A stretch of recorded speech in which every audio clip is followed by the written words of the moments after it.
Tom Brady and Giselle, they're breaking up. Did you guys hear about this? And somebody else's relationship is none of my business. But sometimes when these things come in, there is something you got to learn, right? I mean, when you have a public figure, somebody that people aspire to and look up, I mean, you do got to learn. Copy Brady for plenty of other things. Maybe you got to study some things that you don't want to do because you want to end up divorced. And I've seen this happen on a much lower level, right? Allegedly, I'm going on TMZ or whatever we're told, but allegedly, she didn't want him to play football, and he's going back to play football, and she's going, I'm out. If you're choosing that game over your family, I'm out, and we can't go any further together.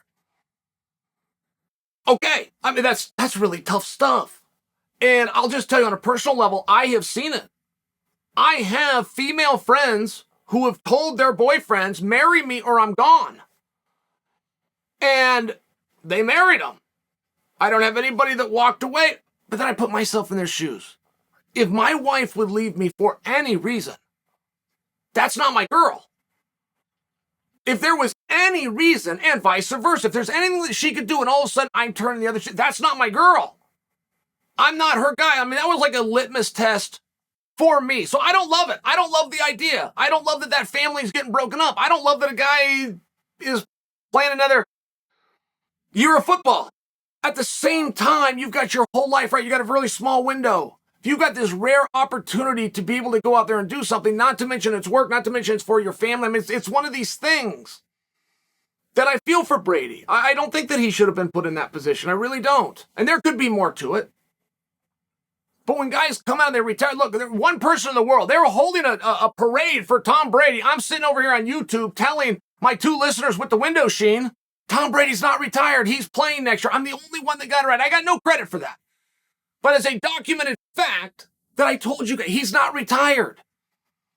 I'm not even sure this next season will be his last season.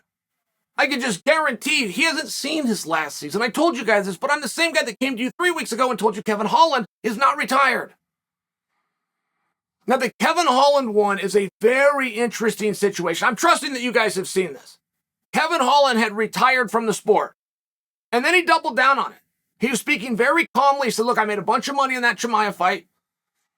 I got my answer. I got a family. I'm going to take that money. I'm going to take my experiences, and I'm off. And he's young. He's like 29 years old. He said, I got my wits about me. I feel good. I got a whole life ahead of me, and I'm out. And that sounded very believable. I mean, at the same time, no matter what, he's not out. As good as that check was, as good as his memories was, it didn't touch what Henry Cejudo did, and Henry Cejudo's back, right? I mean, it's just one of these really hard things to walk away from, but this is where Kevin was at, and Dana was even asked about it. Dana said, man, I close with this guy. Really respect this guy. He's a good fighter. Took on a hard opponent, got stuck in one position. I don't think he should retire. But I won't be the one to talk him out of it, and we'll go by what he says. So Holland then triples down on it last night, but for the first time, he left a little bit of a door open. He said if something super duper, and you know I don't use those words, right? You know I'm way too cool to say things like super duper. So when I say that, you know I'm quoting. If something super duper came up, I'd have to give that a look. So that was last night. I wake up this morning, he's in a main event with Wonderboy. Now, one thing that Kevin Holland said in the interview that I read last night, he could have done it in the morning. He could have done it in the afternoon. I got a hold of this thing last night. But one of the things he said is I don't need to get in there and wrestle with anybody. So he laid that down. He laid down, I don't want in there with more grapplers. So they bring in Wonderboy. Now that's an excellent juxtaposition. That's a wonderful opponent. Wonderboy, last time I looked, was ranked number 5. Now that was a while ago and he lost to Burns. I don't know what he's ranked, but Wonderboy's one of the top guys. This is a main eventer. This is a multiple-time number 1 contender, multiple-time world title challenger. And he's not going to go out there and do the wrestling. Is that good news? I'm asking you, Kevin Holland fans, is that good news? Because I see it a little bit differently. I think it's the single worst fight that Kevin Holland could have taken. That's what I think. Now, I think that because I'm following the golden rule to put myself in Kevin's shoes. If I have established that I have a problem with guys who can take me off my feet, if I've established that to the point that I'm willing to walk away completely, or I'm willing to come in and hedge and tell the whole world I don't want to deal with any more of those guys, I haven't solved the problem. I'm not going to solve the problem. I'm confident that I'm not going to solve this problem, so I'm just out. Oh, wait a minute. They're going to bring me a guy that doesn't do that. Before you think you've solved, I mean, look at what's on Kevin's shoulders. He's openly telling us I can't deal with wrestlers. I mean, these are Kevin's words, not mine. I think Kevin is doing better and better. I thought his scramble with Chimaev and coming up to, I thought it was actually a very good exchange. Kevin is coming out and telling us that he can't deal with wrestlers. Now he's going to go deal with a striker. If he can't beat the striker, what do you do? What do you got left? Now it's not a matter of I'm retired. It's not a matter of I'm stepping away, right? That's when you get up and remove yourself. You will be thrown out if you now can't beat the striker after you told us that you can't beat the wrestler. It's a really hard spot. I was surprised that he took the match. I really was. I really was. And he's going to be a main event. Okay, he goes from a co-main event, he loses in decisive fashion, he returns to a main event. Kevin fell forward. Awesome job. How'd you do it? Let's study that. Great job. Truly. Really hard to do. I'm not going to do this sport anymore. Oh, you know what? I'm going to do it at the end of the night after all the rest of you guys get done. Great job. But Wonderboy is in the 5-round club many times over. That's a hard thing to do. I like Kevin on his feet. I'm excited for that match. I really am. I'm not just sailing this in and giving it to Wonderboy. Kevin can fight on his feet because he's got a hell of a chin and he's got weird strikes that he'll do. He'll come across the ring and just kick you right in the chest. Remember that the first time that ever happened? Were you guys watching? I think it was UFC 2. Pat Smith out of Colorado. Big John says, let's get it on. Pat Smith runs across the ring and just plants a foot right in this guy's chest, sent him into the fence, sent him down to the canvas. It was a spectacular moment in MMA, and that held up on every highlight reel for the next decade. But Kevin Holland is a variation of that himself. He's long.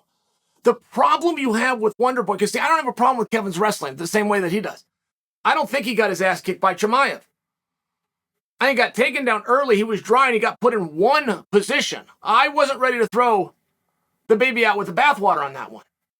But I'm sharing for you, as much as I do think Kevin can go on his feet and might even be the one to go out and pursue the takedown here himself, whether he gets it or not, but might invoke that strategy, what I'm sharing for you is it's really hard to prepare for Wonderboy. I fought Lyoto Machida.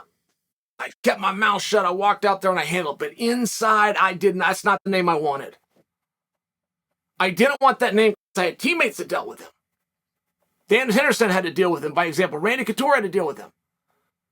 And we had a very hard time preparing them for that because there was nobody that we could bring in. There was no sparring partner that can do Machida as well as Machida. At least not that we found. If they're out there, we have not been able to find them, and we had plenty of resources and plenty of money for training. I mean, we still couldn't find it. So you get one crack at this guy. No matter how prepared you are, there's going to be a different look that you've never seen. You're going to see it live, and your career is on the line, right? I mean, there's just a lot.